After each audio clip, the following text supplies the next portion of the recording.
Welcome back to this Money Control live stream. You're watching Closing Well with me, Nandita Khemka, and my colleague. Hello there, I'm Yatin Mota. Well, Yatin, another day of weakness on the Lal Street, and whatever recovery we saw in the second half, in the last hour of trade yesterday, was feeble. Turned out to be feeble, to say the least. Given the fact that we saw an over 150-point cut coming in on the Nifty. In fact, we couldn't really defend that 23,550 mark also on the downside. And of course, we are all waiting for earnings from TCS. IT index also under pressure ahead of that. Yesterday's recovery, completely fizzled out today. Some bit of profit taking ahead of TCS numbers. Aside of that, if you look at the Sensex, over 500-point drop coming in there as well. The mid-cap index also under pressure. The broad end of the markets have been consistently under pressure. If you look at the advanced decline ratio of the last few sessions, it has been skewed in favor of losers, and today was no different. The NSE advanced decline ratio was extremely poor.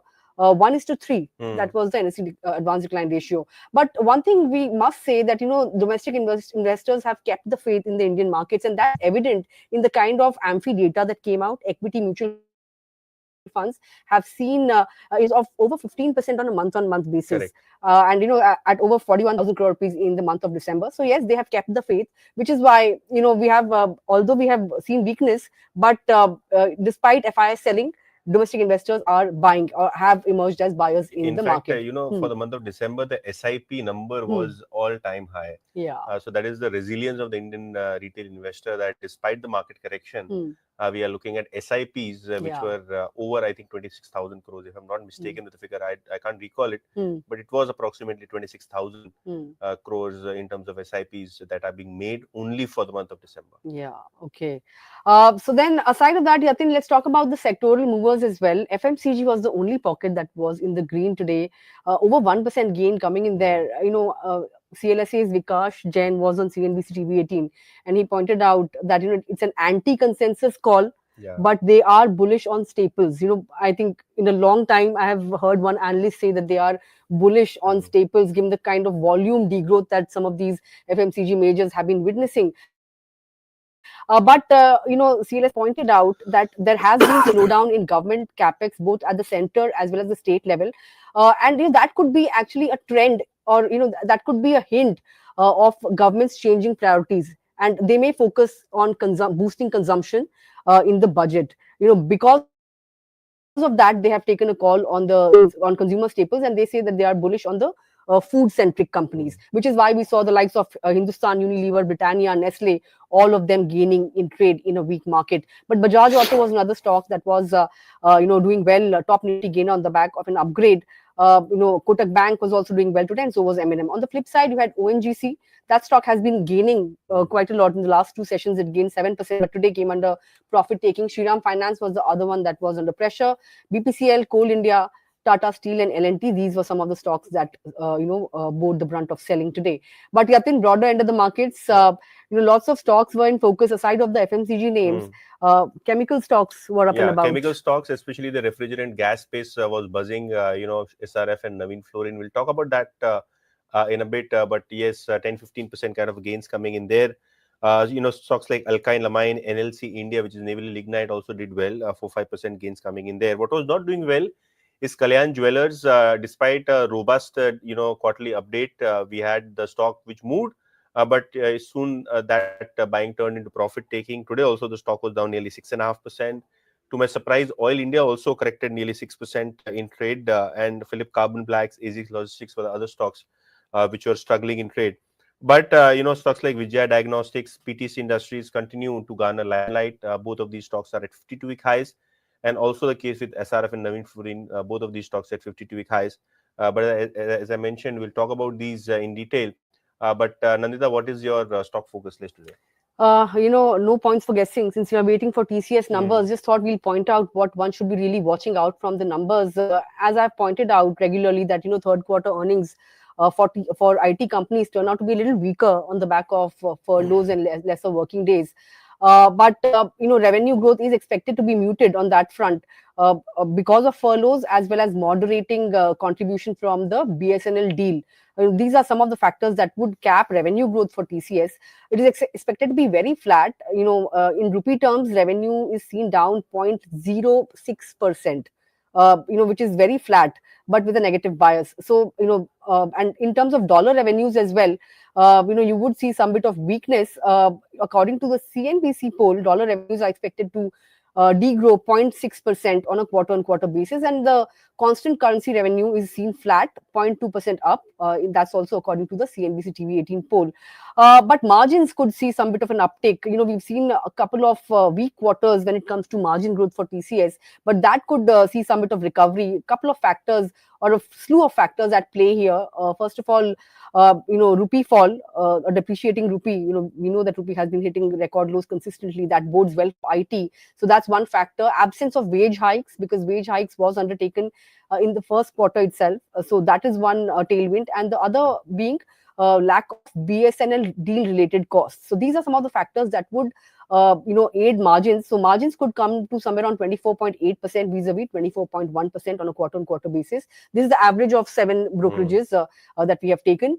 There will be a lack of any major deal wins for the entire IT space, as has been the case over the last few quarters, which is why deal wins are expected in the range of $9 to $10 billion.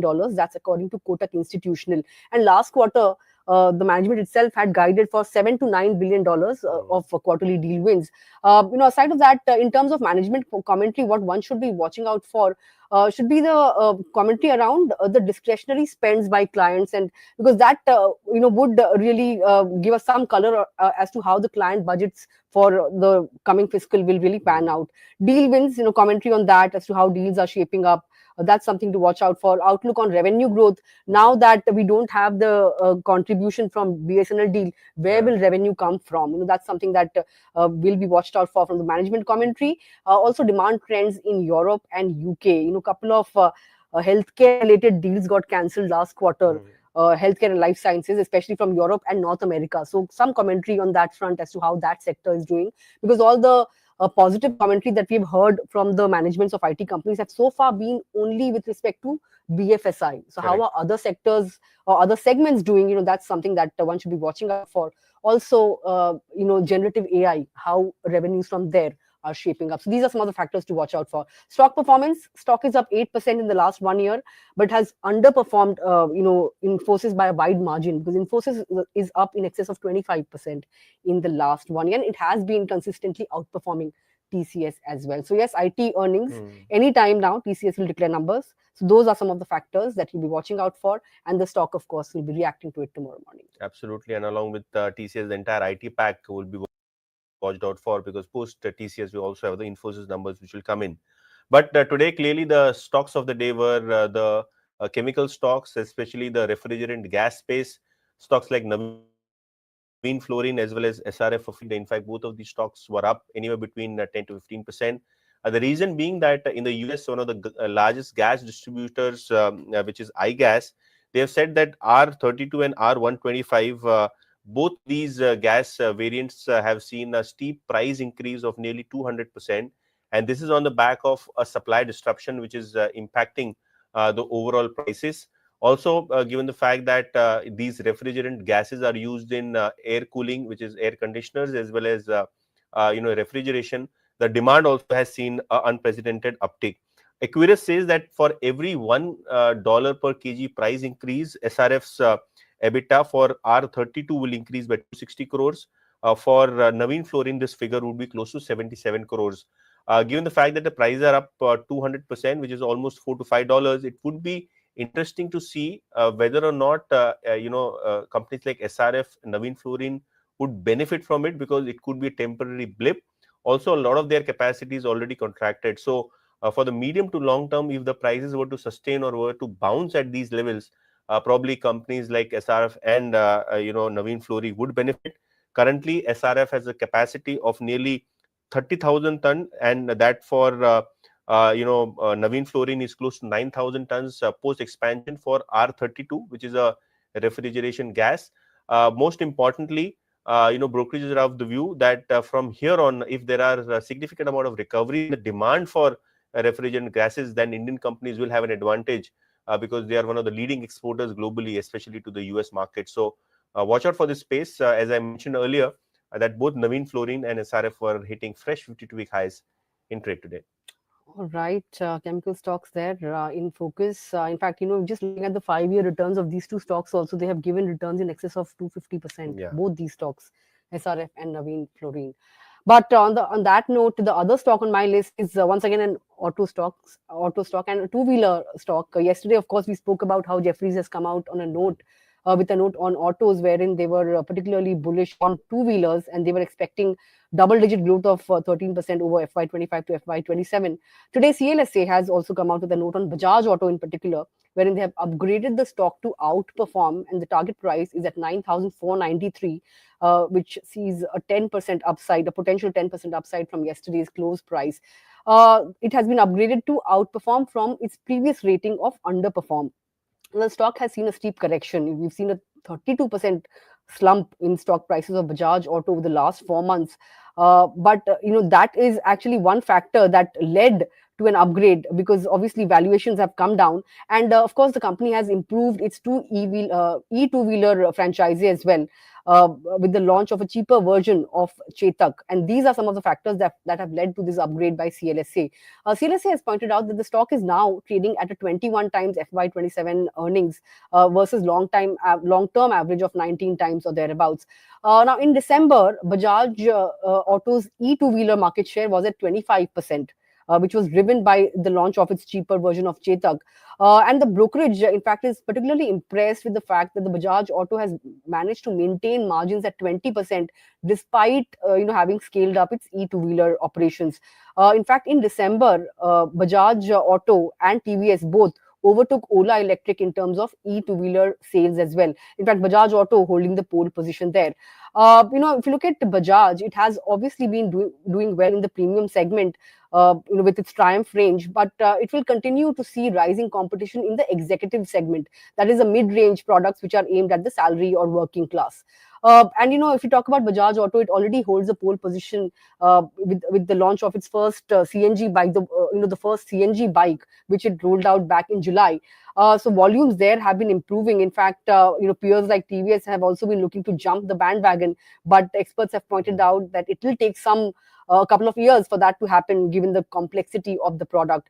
But of course, Bajaj Auto had sold somewhere around 30,000 units of Bajaj Freedom, which is the CNG two-wheeler last year, by November last year, and they had increased the capacity also, the production capacity also, for both third quarter and fourth quarter. And Jeffries, of course, already has a buy rating on the stock, although they had reduced the target price from 13,400 rupees earlier to 10,350, which is once again, higher than where the stock is at right now. So yes, Bajaj Auto, although the stock has corrected quite a bit, Street is bullish. They have kept the faith in the stock, and of course, the fact that they have ramped up their e-two-wheeler segment is something that the Street is taking heart from. Absolutely, and we'll watch out for the entire space. Auto space obviously in focus, because next month we have the all big Bharat Mobility Expo, which is the Auto Expo, coming up with newer and exciting products. Well, then that was all the stocks that we had on our radar, and we've come to the end of the show. But just a few minutes to go for TCS numbers. We'll get you an analysis on the numbers at around 5:10 p.m. on Moneycontrol. So don't forget to log in for that. But for now, it's a goodbye from me and Yatin. Thanks a lot for watching, and come back and join us later in the evening.